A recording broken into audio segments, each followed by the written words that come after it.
Exact આજથી 7 વર્ષ પહેલા એટલે કે 24 મે 2019 સુરતનો તક્ષશિલા કાંડ કે જ્યાં 22થી વધુ નિર્દોષ નાના ભૂલકા બળીને ખાખ થઈ ગયા.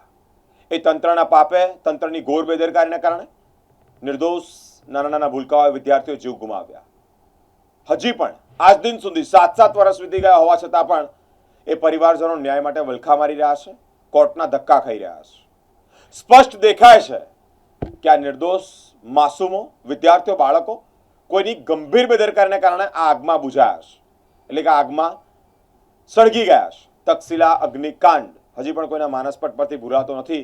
તેવામાં 22 જેટલા ભૂલકાઓ, વિદ્યાર્થીઓ બળીને ખાખ થયા હોય તેમ છતાં હજી પણ તેમના પરિવારજનો ન્યાય માટે વલખા મારી રહ્યા છે, કોર્ટના ધક્કા ખાઈ રહ્યા છે. કેટલું યોગ્ય છે, કેવી આ પ્રણાલી ચાલે છે ન્યાયતંત્રની કે જે સ્પષ્ટ દેખાતા ચિત્રમાં પણ ક્યાંક ને ક્યાંક એ ન્યાયના ચશ્મા હજી પણ પહેરાવવામાં નથી આવેલા, કે ન્યાય સ્પષ્ટપણે તોલી નથી શકાતો.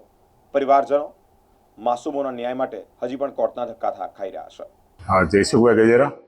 તક્ષશિલા અગ્નિકાંડમાં અમારી દીકરી ગ્રીષ્મા ગજેરાનો ભોગ લેવાયો. આ દુર્ઘટનાને આજે 7 વર્ષ પૂરા થયા.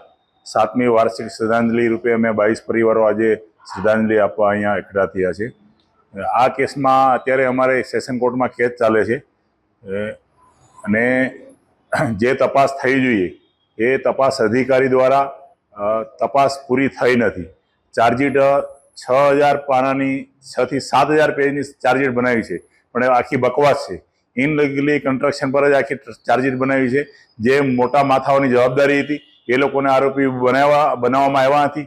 અમારી વારંવાર અરજી છતાં કોઈ જાતની અમારી કોઈ વાત સાંભળી નથી. કોઈ મોટા નેતાઓને મળ્યા છે તો બી ફક્ત બાંયધરી આપે છે અને આશ્વાસન સિવાય કશું એ લોકો આપતા નથી. આજે 6 મહિનામાં જે કેસ પૂરો થવો જોઈએ એને બદલે 7 વર્ષ અત્યારે સેશન કોર્ટમાં કેસ ચાલે છે. મારું નામ દિનેશ કેવડિયા, યશવી કેવડિયાના પિતા.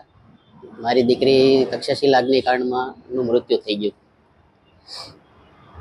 આજે 7 વર્ષ પૂરા થયા છે.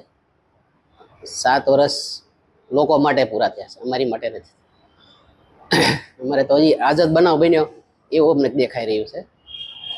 અને 7 વર્ષના સંઘર્ષમાં હજી આજે પણ અમને ન્યાયની કોઈ આશા દેખાતી નથી.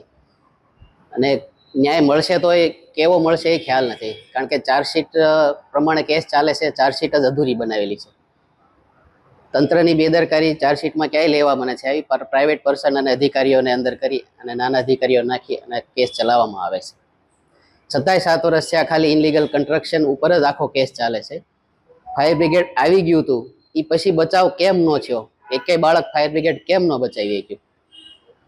એની ઉપર કોઈ ચર્ચા નથી, એક લાઈન પણ ચાર્જશીટમાં નથી.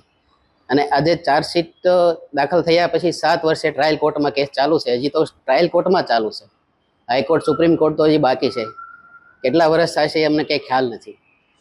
અને કેસ ચલાવવામાં જેણે ચાર્જશીટ બનાવી છે અધિકારીઓ, ડીસીબીના, ક્રાઇમ બ્રાન્ચ ડીસીબીના અધિકારીઓને વોરંટ કાઢવા પડે છે, તો એ કોર્ટમાં જુબાની દેવા આવે છે. હવે જે ચાર્જશીટ જેણે બનાવી છે એ લોકોએ જો જુબાની દેવા કોર્ટમાં હાજર ના થઈ શકતા હોય તો પછી અમારે ન્યાયની આશા કોની પાસે રાખવાની?